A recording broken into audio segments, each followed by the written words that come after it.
Hi you guys, welcome back to my channel. So for today, since it is Monday, I thought I would bring you guys another Motivational Monday video. I did one at the beginning of January and you guys liked it so much that I thought I would do another one for you. With everything starting to open up and life kind of going back towards in a normal direction, people going back to work, I wanted to bring to you guys a little bit of a motivational / helpful video on how to get your finances back on track. I know with the pandemic, a lot of people lost their jobs, a lot of people went on unemployment, bills were being missed, mortgage payments were being missed, and that is a very stressful time.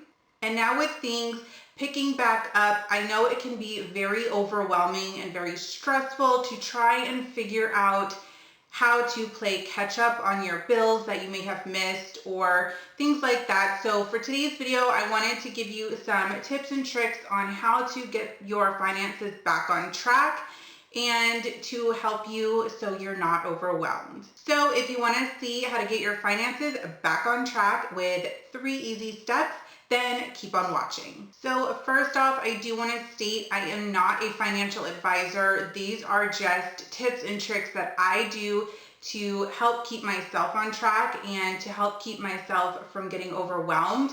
If you have a very complex situation, you really should see a financial advisor or financial planner. They can really lay out a game plan for you and help you get back on track in the way that would work for you. So tip number 1, learn all the numbers. You really need to figure out what your bills are, how much they cost, what your income is, and how much you owe in debt. This can be student loan debt, this can be credit card debt, mortgage. You really need to know how much each item is per month, so that way you can really set up a budget and stay on track with your finances. So when it comes to learning the numbers, one thing you can do is you can get a printout like this. I just printed this off Google. Very simple, very easy, but you can circle, the dates that you're getting paid. You can write out all your bills on this calendar, and it's just really nice to see your monthly expenses all at once. If you like to stay very organized, you can color code everything. So maybe your income is orange and your bills are green and your debt is blue, something like that. So that way you can visually see what it is on that day that is due. Another thing that is very helpful is a planner. This is the Day Designer Planner. I have used these for years and years. The one thing I love about these planners is you do get a monthly calendar in here as well as a daily calendar. So I love that I can write everything that I'm doing for the month, the day, even the week in this planner.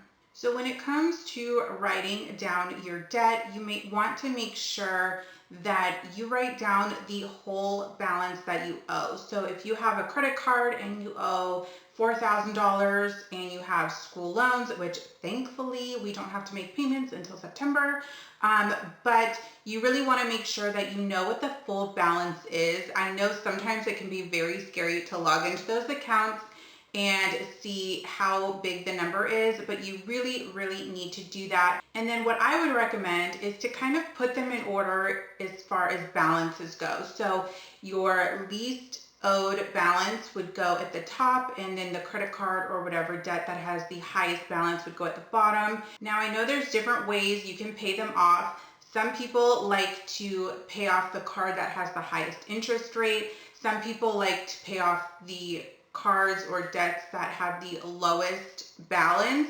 So however you do it is up to you. I personally would go the lowest balance rate because every time that you pay something off, it's just one less burden and it just feels so good to get that debt off your shoulders. So moving on to writing down your income. If you are salary, you're very lucky because you can just write down the same amount every 2 weeks. If you have a job like you're in retail, you're hourly, or maybe you're a commissioned employee where your income changes from week to week, day to day, month to month, then I would look at the past month and see what your average is, and maybe lowball that, drop it by like $300-400.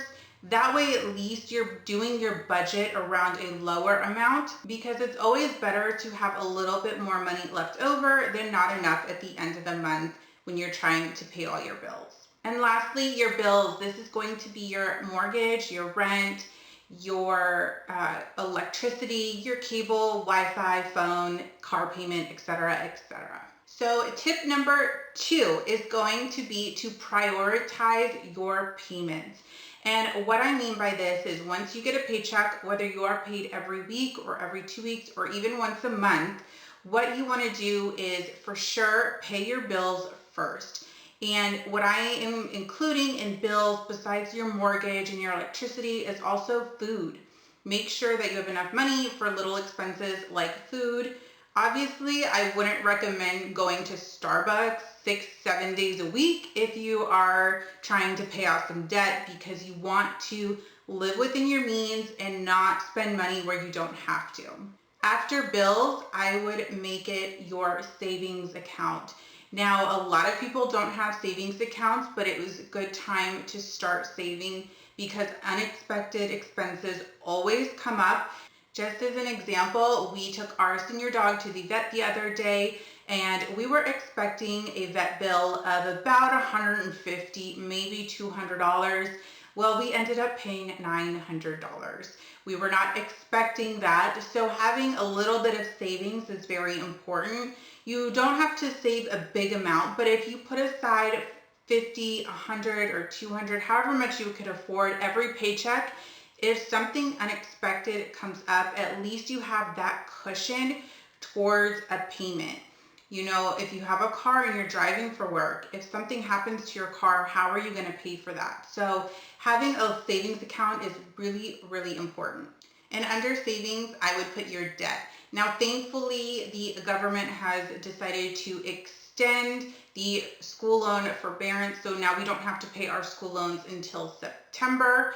But I would start to really focus and pay off as much debt, whether it be a car payment or a credit card, as possible before you have to start paying your school loans again.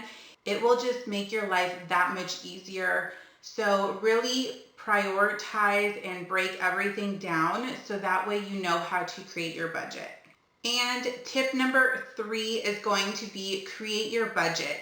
Now, every time you hear the word budget, a lot of the times people think it's this huge, elaborate, complex formula. And I know a lot of finance books, they'll say, oh, put 50% of your income to bills, 30% to savings, 20% to spending, XYZ. And it really doesn't have to be that complicated. You can really simplify things. Here is an example of a really simple budget I created. So if your pay is $1,500, $200 goes to bills, and then you have a balance of $1,300, $500 goes to your Amex, then your balance is $800. Then you pay off your Visa credit card with $300. You have $500 left, and you're going to put $300 in savings. So at the end of the day, you are left with $200 in your checking account. Now, this is just very, very simple. This is actually how I do my budget every 2 weeks, and then I do one at the end of the month. So really customize it to your financial situation and how much you get paid.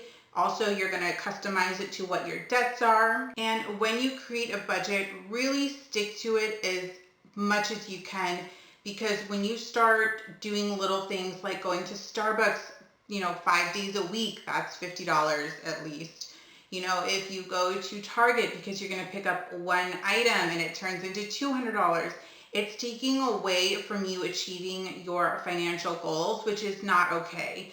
Save those little expenses for when you can afford them. Obviously, if something unexpected happens, like your car breaks down, yes, that would take priority. But hopefully by you having a savings or starting to create a savings, some of that financial burden will be taken off with the money that you have saved. So going back to spending money you don't have, I know tax season is right around the corner. A lot of people are very excited to get their taxes back and see how much money they are getting back this year. If I can give you one tip, it's please do not spend your tax refund on stupid stuff.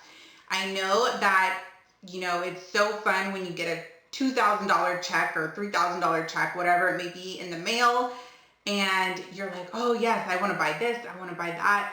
I would say control yourself and put that full tax refund to your debt. Pay it off as soon as possible, because there is no better feeling than paying something off and realizing you don't have to worry about it anymore. So my one tip would be take your tax refund, pay off your debt, and take some of that stress and some of that burden off of your shoulders. Because even though, our country and the states, depending where you live, are starting to reopen, there's really no guarantee about what the future holds. And the last point I want to make regarding your budget is it doesn't have to be perfect.